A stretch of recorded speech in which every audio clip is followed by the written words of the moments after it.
হে everyone, আসসালামু আলাইকুম। আফসানা রান্নাঘরে চলে এসেছি নতুন একটা ভিডিও নিয়ে। আপনারা দেখতে থাকুন। মিক্সি বোল নিয়েছি, তাতে দুটো ডিম নিয়েছি। ডিমের কুসুমগুলো আমি আলাদা করে নিচ্ছি, সাদা অংশটাকে ফাটিয়ে নিচ্ছি। সাদা অংশটাকে ফাটিয়ে নিয়েছি আমি। তারপর আমি দিয়ে দিলাম একটু লবণ, একটু তেল, একটু চিনি দিয়ে আমি ফাটাতে রইলাম। আবার হলুদ অংশটা দিয়ে দিলাম ডিমের, দিয়ে আমি আবারও ফাটাতে রইলাম।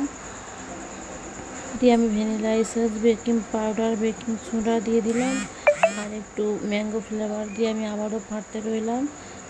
আমি আবার ওতে ময়দা আর একটু পাউডার দুধ অ্যাড করলাম, চেলনিতে দিয়ে আমি চেলে নিয়ে ওতে আমি অ্যাড করে দিলাম। দিয়ে আমি এটাকে আবারও ফাটতে রইলাম।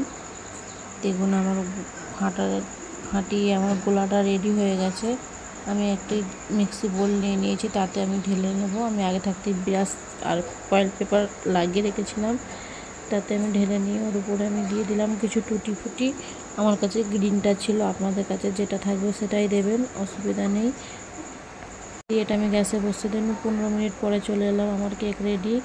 আপনারা দেখুন কত সুন্দর হয়েছে স্পঞ্জের। আপনারা একবার বাসায় ট্রাই করে দেখবেন।